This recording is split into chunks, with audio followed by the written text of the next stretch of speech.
Samsung pourrait bien se prendre un petit taquet à l'horizon 2023 avec l'arrivée d'un concurrent très sérieux au niveau des smartphones qui se plient. Le truc est assez dingue, je vous explique pourquoi. Alors je sais pas si vous le savez, mais la plus forte valeur chez Samsung, le smartphone qui je pense a la plus forte valeur depuis un an et demi, c'est le Samsung Galaxy Z Flip, Z Flip 3 d'abord, puis Z Flip 4. Le Z Flip première génération était bien mignon, mais bon, il lui manque encore certains trucs. Avec le Z Flip 3, ils sont arrivés avec un écran plus grand à l'extérieur. Alors le Z Flip 3, je pense que vous le savez, c'est le smartphone de Samsung qui vient se plier, où vous allez réduire l'encombrement, qu'on va bien mettre en face du Samsung Galaxy Z Fold 4, où là on va venir augmenter la surface utile pour arriver sur une petite tablette. Et aujourd'hui, dans les smartphones de Samsung, celui qui a la plus forte valeur, que les gens vont, je pense, le plus aimer parce qu'il est le plus différent et qu'il apporte vraiment de nouveaux usages, c'est le Samsung Galaxy Z Flip 3 ou Z Flip 4. Alors celui qui se vendra le plus, qui fera le plus de volume, je pense que c'est le Samsung Galaxy A53, c'est du milieu de gamme, c'est un produit qui est rassurant, qui marche bien et qui est très bien, mais celui qu'on regarde donc on fait genre, attends, c'est quoi ton truc? C'est le Samsung Galaxy Z Flip 4, parce qu'il vient se plier, parce qu'il est canon, parce qu'il est super, c'est un petit format, on met dans la poche, il passe partout et je l'adore. Il est vraiment génial. Et là, il vient de se passer un truc absolument démentiel. Je vous montre ça, regardez. C'est Oppo. Alors Oppo, on connaît, c'est un très grand constructeur chinois qui fait des smartphones géniaux. Je vous ai notamment donné mon coup de cœur de cette année 2022, c'est le Oppo Find X5 Pro. C'est déjà mon coup de cœur dans la première partie de l'année, c'est également mon coup de cœur dans la deuxième partie de l'année. C'est le smartphone de l'année pour moi parce qu'il est super bon en termes de photos, très équilibré ailleurs. D'ailleurs, je vous ai fait une vidéo là-dessus. Allez jeter un coup d'œil comme ça, vous saurez pourquoi. Et Oppo arrive avec un format qui vient se plier carrément comme celui du Samsung Galaxy Z Flip 3 ou Z Flip 4. On va dire que Z Flip, hein, ça sera beaucoup plus simple parce que ils arrivent avec ce truc-là. Et ce truc-là est juste énorme. Pourquoi? Et alors déjà, vous retrouvez exactement le même format, quasiment la même épaisseur. Alors je donne là où le Z Flip fait 7,9 mm, lui fait 7,65 d'épaisseur, donc c'est quasiment la même chose. Il fait 191 grammes, là où le Z Flip fait 188 grammes, c'est la même chose. L'écran intérieur, il fait 6,8 contre 6,7 pour le Z Flip, donc c'est le même truc. La grosse différence que vous allez avoir, c'est cet écran extérieur qui est mouse. Il est énorme, il fait 3,26 pouces. On a une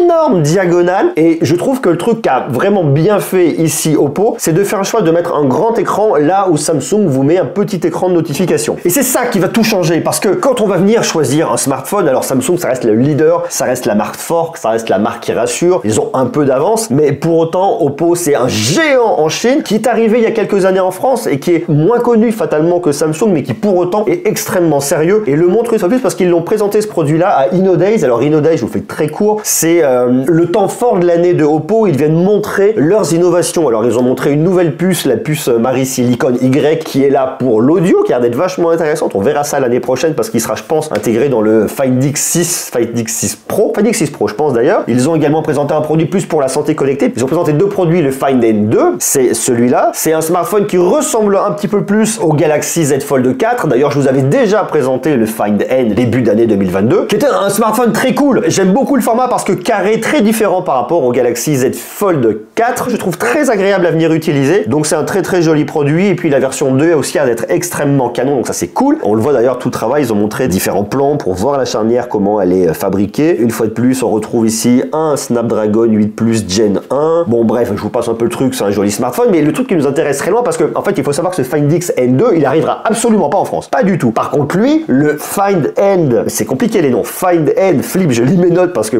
c'est à coucher dehors. Et bien, lui, il va arriver en France et Oppo nous dit qu'il arriverait a priori au premier trimestre 2023. Ça veut dire que au début de l'année, vous allez voir arriver ce smartphone et je pense que ça va être un truc de fou parce qu'on a déjà vu des produits qui essayent de se mettre en face du Z Flip de Samsung, mais avec plus ou moins de réussite. C'est compliqué et on voit qu'il va y avoir cette année, en tout cas, je vous l'assure, en 2023, de plus en plus de constructeurs qui vont arriver avec des smartphones pliants, mais pas forcément avec ce format-là. Et c'est aujourd'hui ce format-là qui cartonne. Je vous ai montré il y a quelques jours le Xiaomi, le Mix Fold 2, qui est bien, mais c'est un peu comme un Z Fold, donc on vient ouvrir et on a une plus grande tablette. On a également vu la version de Honor, qui est un peu la même chose, un peu comme un Z Fold, un peu grand, vous voyez. Eux, ils vont arriver en début d'année, probablement au mois de février, mais c'est ce format-là qui cartonne aujourd'hui. C'est ce format-là que Samsung vend en seaux, plein de seaux, de partout, des quantités dingue. Donc même s'ils communiquent pas sur les chiffres, c'est ce format-là qui se vend et c'est ce format-là qui plaît. C'est d'ailleurs en ce format-là que Samsung croit énormément parce qu'on fait une pub TV. Donc je pense que Oppo a bien joué son jeu, est très malin là-dessus, il nous propose un truc qui est très cool. Alors après, je reste quand même avec 2-3 interrogations. On voit qu'au niveau du processeur, là où Samsung avait choisi un Snapdragon 8 Plus Gen 1 sur son Z Flip 4, eux, ils viennent nous proposer un MediaTek Dimensity, c'est un 9000 Plus. C'est le plus haut de gamme de chez MediaTek. Il faudra faire des benchmarks et venir comparer pour voir lequel va apporter le plus de performance. Regardez, alors je vous montre parce que j'ai trouvé une vidéo sur YouTube où on voit un créateur de contenu, je vais dire chinois parce que je pense que c'est du mandarin, mais une fois de plus je ne lis pas de chinois, donc bon. Mais à mon avis c'est ça, et qui nous fait un unboxing. Et alors le truc est très très cool. Pourquoi? Alors attendez, on va regarder très rapidement, on va passer... Voilà, regardez ça, regardez cet écran extérieur. L'écran extérieur il est vachement cool quand même. Et ça je trouve ça génial parce qu'une fois de plus, comme on a une surface plus grande, on va pouvoir venir apporter un peu plus d'interaction, ça sera vachement plus cool. Alors le timer, effectivement, il vous montre un peu pour voir différents usages. La caméra, regardez la différence par rapport au Z Flip 4. C'est autre chose quoi. On a quand même vachement plus de place. Lorsque vous allez faire une photo, vous voyez davantage. Lorsque vous faites de la vidéo, vous avez un meilleur rendu, d'autant plus que les caméras qui sont vachement intéressantes sont les caméras extérieures. Donc là, vous vous filmez, vous voyez. Là, c'est cool parce que vous avez deux caméras. Une caméra principale, c'est un grand angle de 50 mégapixels. Là où Samsung vous propose un grand angle de 12 mégapixels, qui est déjà bien, honnêtement. Mais on va plus loin. Et en ultra grand angle, vous avez un 8 mégapixels. Alors Samsung, c'est aussi du 12. Je sais pas ce que va donner l'ultra grand angle, mais ce qui va nous intéresser ici, c'est pas tant l'ultra grand angle, mais surtout la qualité principale du grand angle en 50 mégapixels. Tout en sachant qu'à l'intérieur, vous avez également une caméra de selfie de 32 mégapixels. Samsung, c'est du 10 mégapixels. Je pense pas que ça change grand chose. On va pas réellement utiliser la caméra intérieure pour venir faire des selfies. C'est la caméra extérieure, puisque vous avez le grand écran. Donc ça, c'est très cool en termes d'usage, parce que les usages, vous allez les avoir. On a des usages photo, on a des usages vidéo. C'est-à-dire la même chose que Samsung, vous mettez la main, ça déclenche une photo. Là, regardez, il vous montre quelques images. Alors, je vois pas en quoi est la différence. Peut-être que c'est caméra intérieure, caméra extérieure. Une fois de plus, j'en sais rien, je lis pas le mandarin. Donc, il vous montre ça, il vous montre des images. Donc, regardez aussi. Et ça, c'est marrant parce qu'en fait, il vous montre ici que vous pouvez venir regarder du contenu en format vertical, hein, pas du format horizontal, sans quoi ça serait probablement un peu chiant. Alors, il faut peut-être tourner le smartphone, mais je suis pas sûr que ce soit bon. Mais sur du TikTok, typiquement, alors après, ça peut-être dépend, peut-être un réseau social chinois, ça, je vais pas vous dire de bêtises, mais je pense que du format TikTok, on peut venir le regarder là-dessus. Donc, on peut consulter du contenu quand votre smartphone est fermé, donc en utilisant vraiment un format qui est plus petit. Donc ça, c'est marrant. Vous avez un truc petit dans la main et vous pouvez regarder du contenu. Regardez comme il scrolle. Et vous allez voir qu'une fois qu'il est ouvert, regardez le pull là, il va venir l'ouvrir et on n'a pas perdu énormément de contenu. Donc ça reste vachement utilisable. Et ce truc-là, on peut venir l'utiliser également alors pour des appels téléphoniques, pour des messages, ça sera plus grand, vous aurez un plus grand clavier, vous pourrez pour le coup réellement répondre et taper à des messages là. Donc je trouve ça cool, je trouve ça bien vu. Et c'était ce qu'il fallait. Je me suis toujours dit pourquoi que Samsung, alors qu'ils ont de la place, ils nous font un tout petit écran. Alors peut-être que sur le Z Flip 5, c'est prévu qu'on ait un plus grand écran. Il faudrait parce qu'à mon avis, ça va être très compliqué pour eux. Ça, c'est assez marrant parce qu'on peut aussi imaginer jouer à des petits jeux. Des petits jeux, hein. Vous n'allez pas me faire ici un Fortnite, soyons clairs. Mais on peut imaginer, j'en sais rien, moi, Angry Birds, par exemple. Un petit Angry Birds qu'on pourrait avoir ici. Ça me paraît pas déconnant. Donc il y a des usages. Et cet écran, il est vraiment cool. Il apporte vraiment tous ces usages qui sont extrêmement importants. Et je le trouve super joli en termes de finition. Il est vraiment canon. Alors on voit un poil la pliure. De toute façon, on va être dans la même chose qu'on a aujourd'hui avec Samsung. On sentira, je pense, la pliure sous le doigt. Le TCL Chicago, je sentais pas trop la pliure sous le doigt. Ça, c'était assez marrant. De la même manière qu'avec le Oppo Find N, que j'ai testé en janvier, bah là, je la sentais pas trop la pliure non plus. Donc ça, c'est assez marrant. Donc est-ce qu'ils vont réussir à avoir la même techno d'écran où on sent pas trop la pliure sur leur Find N de Flip que ce qu'on avait sur le Find N première version? Je sais pas. Mais en tout cas, ils ont fait un truc de fou. Et l'autre truc qui est dingue, et ça, je vous l'ai dit, avec le Find X5 Pro que j'ai adoré, c'est que on a eu le partenariat avec Hasselblad. Et c'était génial. Alors pour autant, avec le Find X5 Pro, on avait la puce Marisilicon X. Ici, on nous parle pas de puce Marisilicon X qui est là pour le traitement d'image. Je pense pas qu'on l'ait. Est-ce qu'on va aller aussi loin en termes de photos que ce qu'on avait avec le Find X5 Pro? Ça serait génial, mais peut-être pas. En plus, ici, on aura directement Android 13 avec ColorOS 13, donc ça va le faire. En termes d'expérience logicielle, on sera carrément à jour. En plus, on aura une plus grosse batterie de 4300 mAh, donc avoir également au niveau de l'autonomie ce que ça raconte. Bref, je trouve ça juste très cool. Et une fois de plus, c'est un smartphone qui me hype énormément. Il est beau, les finitions sont super jolies. On voit bien le Hasselblad écrit au dos ici. Regardez quand il est ouvert, il a de la gueule. Je trouve très joli. Donc je pense réellement que ce smartphone, le Oppo Find N de Flip, il faut vraiment arrêter les noms à coucher dehors, les marques. Hein. Sérieusement, faites-moi un truc plus condensé, j'en sais rien moi. Un Oppo Flip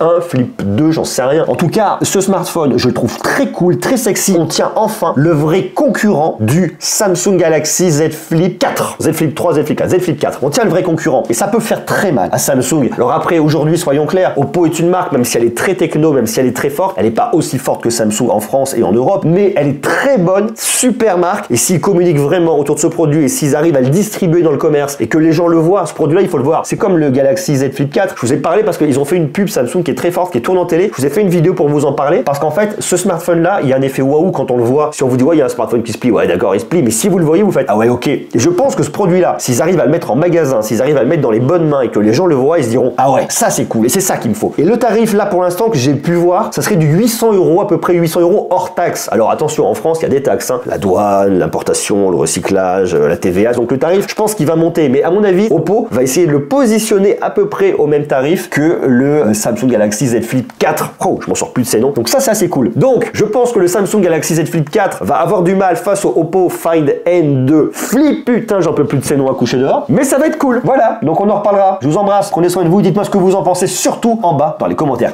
De l'amour. Ciao.